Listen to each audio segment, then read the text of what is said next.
For men with guns, a billionaire on her knees, and chaos ripping through Manhattan's most expensive restaurant. Yet in the middle of shattered glass and screaming guests, a teenager moved like a soldier, fast, precise, unstoppable. La Renaissance was the most expensive restaurant in Manhattan, where crystal chandeliers glowed above velvet curtains, and the air carried the smell of steak, and wine mixed with a hum of quiet laughter. Yet in an instant the music of wealth shattered when 4 men in maintenance uniforms stormed in, slamming the doors shut and locking them tight, their heavy boots pounding against the marble as screams tore through the room. Glasses smashed into the floor as panic spread, and at the corner table sat Catherine Whitmore, one of the richest women in the country, frozen as a hard steel gun pressed against her back, and the robbers whispered demanded millions or blood, her heart racing while power drained from her body like water spilling through cracks. But just a few feet away, a boy no older than 15 sat in his school uniform with a worn backpack at his feet, chewing the last bite of his burger with calm eyes that carried no fear, only a steady patience, as though this chaos were no more alarming than waiting for a bus. And when the leader sneered at him, Jordan Carter simply wiped his mouth and said the police will arrive in exactly 4 minutes and 37 seconds, a certainty that froze every soul in the room, and the question echoed in their hearts like a blade. Who is this boy, and why does he stare at death without fear? When Jordan Carter was little, his father, Colonel David Carter, would take him to the small backyard behind their narrow brick house and turn the space into a quiet training ground, not with shouting or harsh drills, but with calm practice that felt like a long, steady breath. They would stand still and count the sounds of the neighborhood, the rumble of a bus 2 blocks away, the squeak of an old gate, the hum of a power line, and David would say, "Observation first, action second." Then he would hand Jordan a worn notebook and have him draw the yard from memory, every exit, every shadow, every object that could help or hurt. Later they would play a game called Find 3 Outs, where Jordan had to point at 3 different safe ways to leave a room within 5 seconds.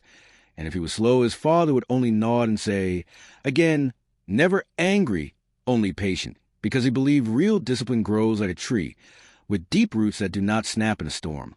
On some evenings, when the streetlights flicked on and the air smelled of rain, they practiced balance and timing with simple moves, block, step, turn, hold, until Jordan felt how the body could speak without words, and each time the lesson ended, David would rest a hand on his son's shoulder and talk about honor, about doing the right thing when no one is watching, about justice that serves the weak and not the loud, about sacrifice that doesn't post itself for praise.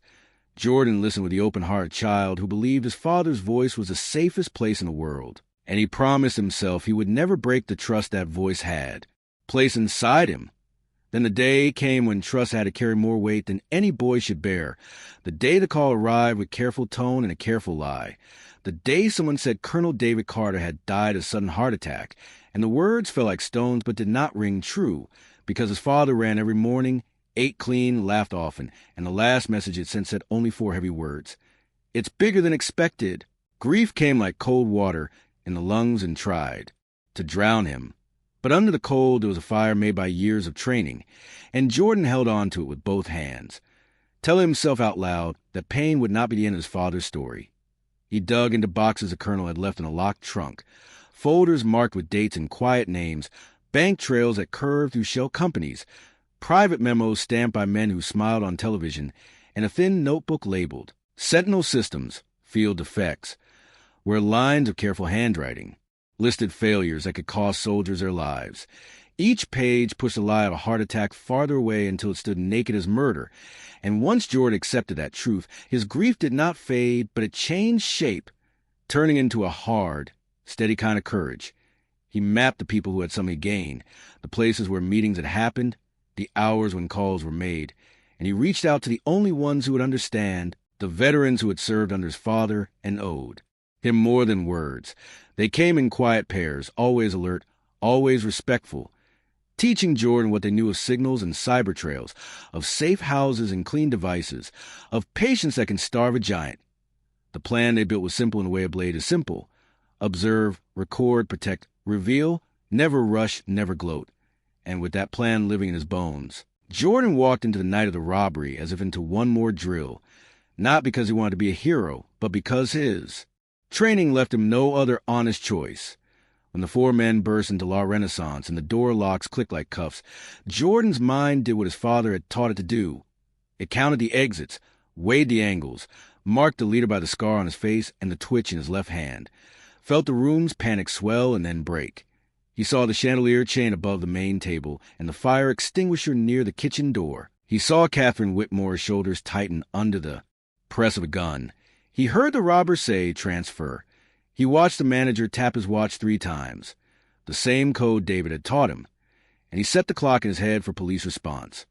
When it was time to move, his body answered the plan with clean motion, a sharp kick to the table leg that sent the leader's plate flying into his eyes, a fast grab of the chair to snap the chandelier down in a glitter storm that cut lines of sight, a burst of white foam from the extinguisher to blind the man with the loudest breath, then a pivot, a block, a turn, a joint lock that folded the biggest attacker without breaking him.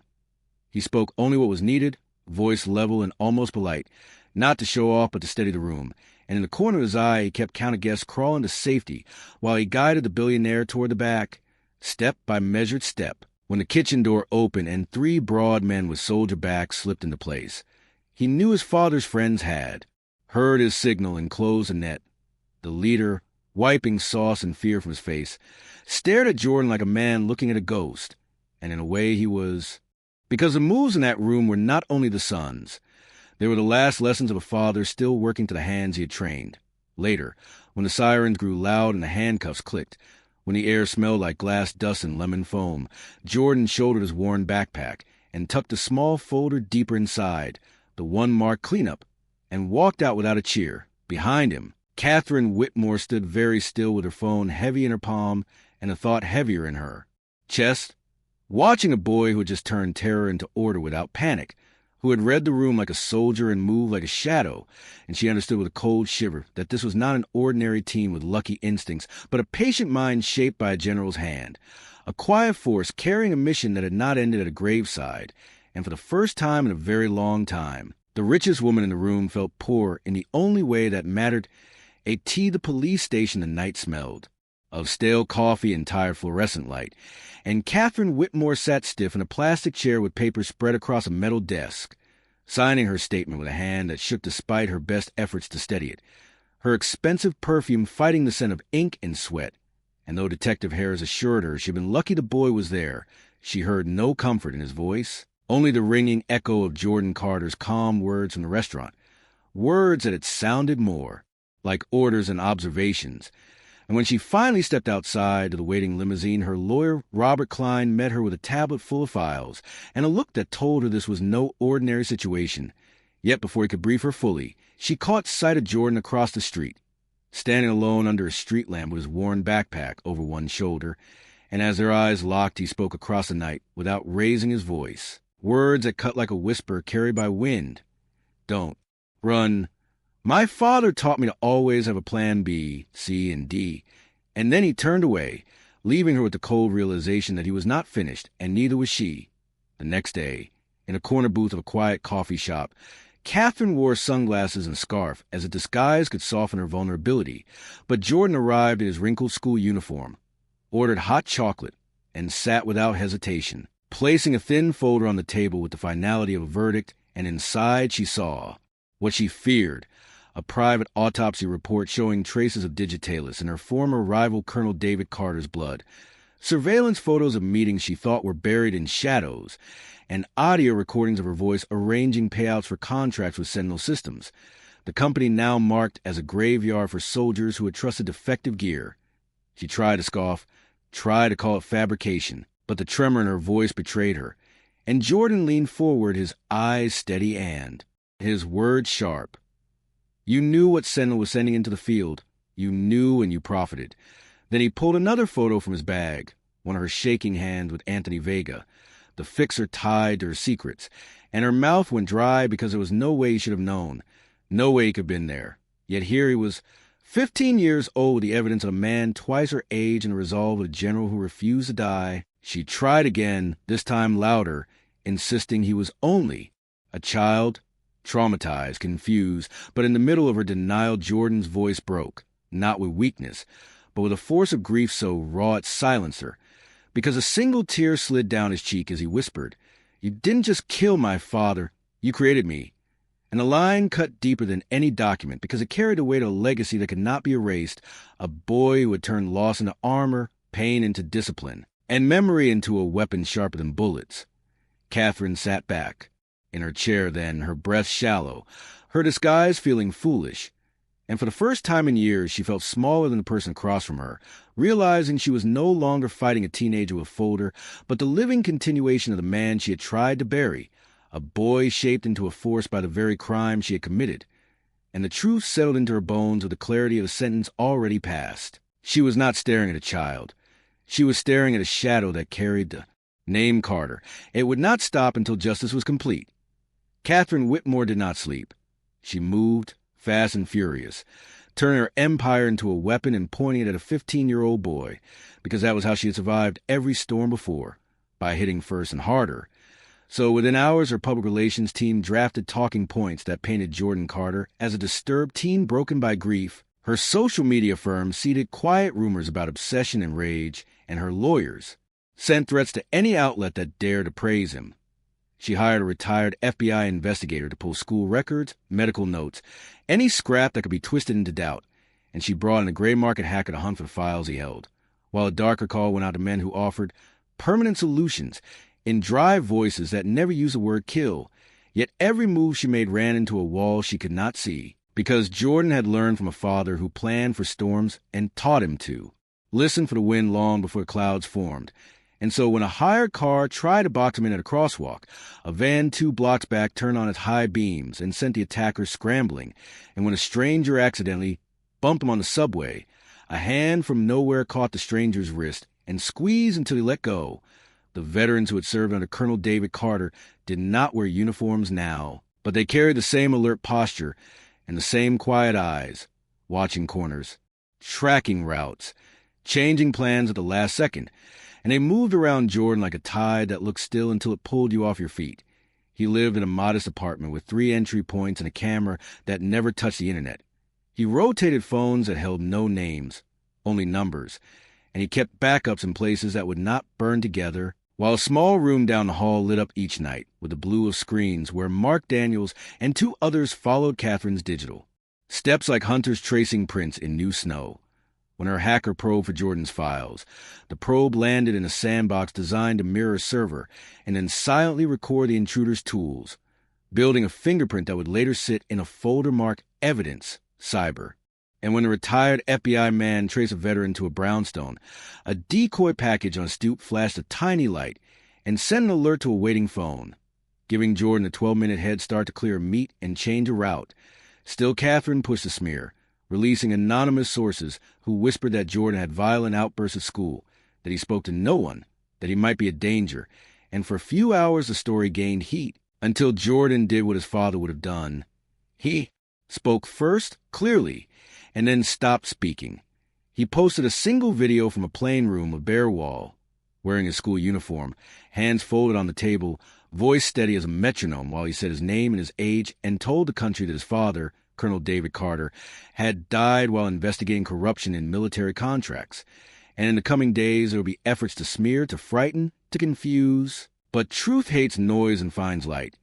And he ended with 4 words. That sounded like a vow. Records, names, dates, proof. Then he clicked off, and the video jumped from friend to friend, town to town, because the nation knows the shape of David versus Goliath and always looks at a stone. Overnight, the comments filled with veterans who remembered the colonel, with families who had lost sons to gear that failed, with classmates who said the boy was quiet and kind and never late, while reporters who had smelled blood now smelled something else, purpose, and began to ask why Catherine Whitmore's teams were pushing so hard. Catherine tried to pivot, to call for privacy, to claim she was a victim of harassment, but her words slid on ice because fresh leaks kept landing on desks that could not be bought, leaks of emails about rushed shipments and signed authorizations for parts that did not pass tests. And every time her PR firm lit a match of gossip, Jordan answered with water. Another document, another timestamp, another thread pulled until it unraveled.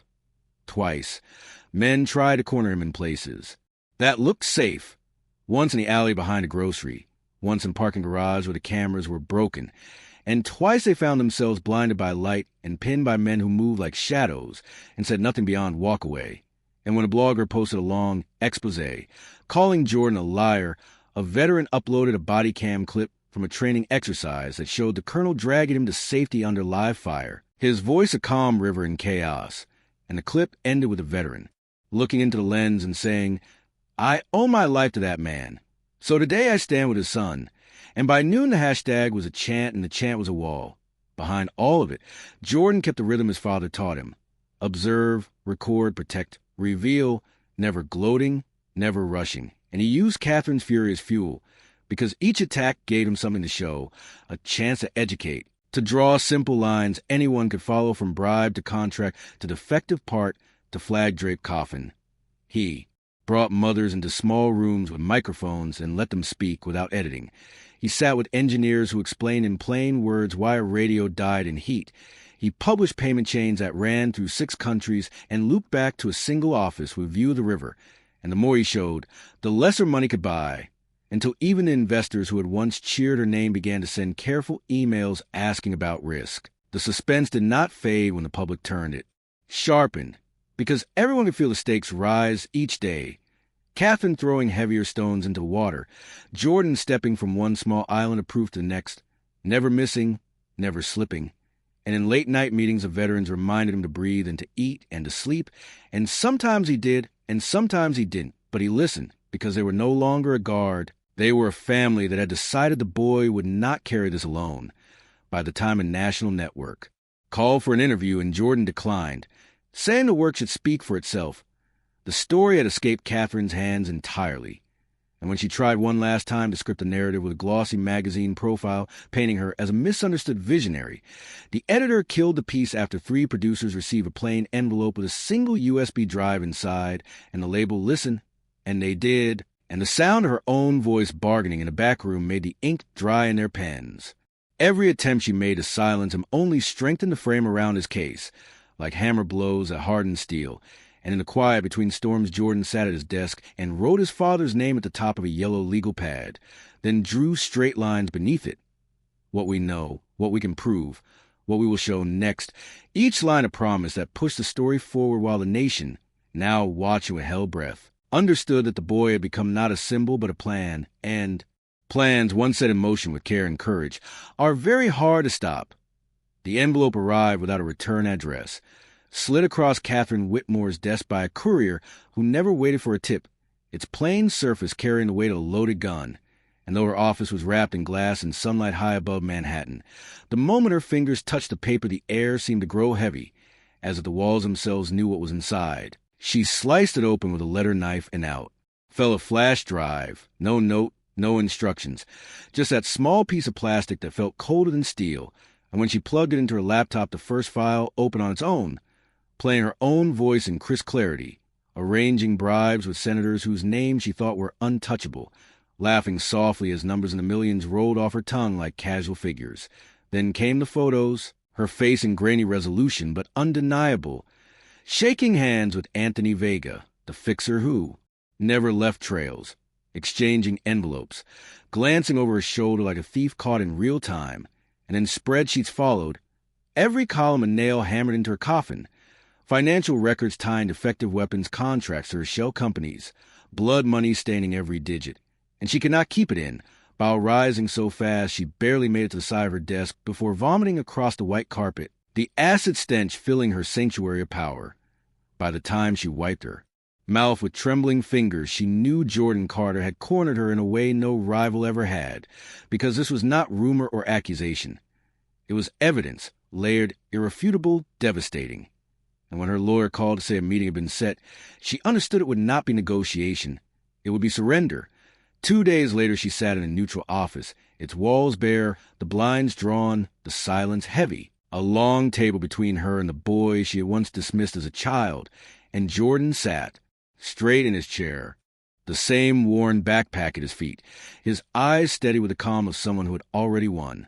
While beside him sat 2 veterans in plain clothes, their presence silent but unshakable, and before her lay the documents, each page a transfer of power she had spent a lifetime hoarding, 51% of Sentinel systems reallocated to a trust controlled by the very soldiers her greed had betrayed. Her hand shook as she held the pen, her mouth dry, her pride bleeding into air like smoke. And before the nib touched the paper, Jordan spoke, his voice quiet but carrying the weight of every loss, every broken family, every soldier buried because of her lies.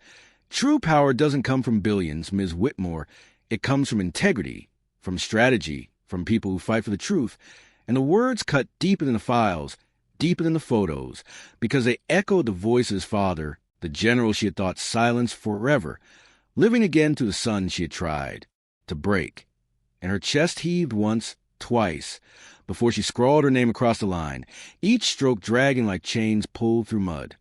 When it was done, she collapsed back into her chair, a woman unmade, her empire dissolved not in explosions but in signatures, the weight of decades of corruption crushing her spine, while Jordan gathered the papers with calm hands, slid them into his backpack, and stood, his steps quiet as he walked toward the door, leaving behind the smell of vomit, the stain on the carpet, and Catherine Whitmore hunched over her defeat, a hollow figure drowning in silence, watching the boy she had underestimated vanish into the corridor, carrying not just her downfall, but his father's unfinished mission now sealed in victory. The fall of Catherine Whitmore shook the nation like an earthquake that cracked the foundations of power itself, and for days the headlines drowned out everything else. Her face splashed across newspapers and glowing from screens with captions that screamed Whitmore guilty of corruption, fraud, and murder, her name once spoken in admiration now coded in disgust. Every detail of her empire laid bare for the world to judge. Bribes to senators, defective equipment that left soldiers dead, contracts soaked in blood money, and the photographs of her in handcuffs were replayed until the image of the once untouchable billionaire became a symbol of greed brought low, a warning carved into the nation's memory. The trial was swift, because the evidence Jordan Carter had carried was not rumor but stone, recordings, bank records, autopsy reports, all woven into a net no lawyer could tear. And when the sentence was read, 25 years in federal prison without parole, the room did not cheer, it exhaled, as if the country itself had been holding its breath through decades of quiet corruption. And in the silence afterward, it was not Catherine people spoke of, but the boy who had pulled the mask from her face. Jordan had turned 16 in the middle of the storm, his birthday passing without candles or cake, but marked instead by the announcement of something larger than himself. The Colonel Carter Fund, named for a man whose lessons had shaped his life, and whose death had lit the fire he carried. And though the name belonged to his father, the vision belonged to him. A foundation built not to punish but to repair, not to feed revenge but to feed justice in its truest form. The wealth stripped from Catherine, and the stakes seized from Sentinel systems flowed into the fund, and from there into lives that had been broken too long. Scholarships for children of fallen soldiers, housing stipends for widows, grants for veterans abandoned by bureaucracy, clinics for trauma care that opened in towns where silence had been the only treatment, and labs where engineers stress-test equipment until it broke, then built it again to make sure no soldier would die with a radio that cut out or armor that cracked. What had once been stolen for profit was now repurposed for protection, and though Jordan's name never appeared on the glossy covers that chased the story, those who looked closely saw his hand in every decision, his calm presence in every board meeting, his insistence that no dollar leave the fund without touching a real life. Veterans who had once shielded him in alleys and garages now walked beside him as equals, not as guards, but as family, men and women who called him son, not out of pity, but out of bond, their loyalty no longer a debt to a dead general, but a choice to a living heir who carried the same integrity in a younger frame. Reporters still tried to chase him, cameras still tried to corner him, but he never played the part of prodigy or hero. Instead, he stayed quiet, insisting that attention belonged to the families helped, the soldiers saved, the widows heard, and his humility only deepened the respect around him. One afternoon in early spring, with the city washed, clean by rain and the streets soft with the smell of earth, Jordan carried a bouquet of fresh flowers to the cemetery where Colonel David Carter lay, the path lined with stones that marked other names, other sacrifices, and he knelt by the grave, placing the blooms gently as if afraid to wake his father. And for a long moment he said nothing, just breathed in the silence that carried all the years between then and now. And when he finally spoke, his words were not loud, not rehearsed, but simple and steady. "We did it, Dad." Justice for you, and for them all.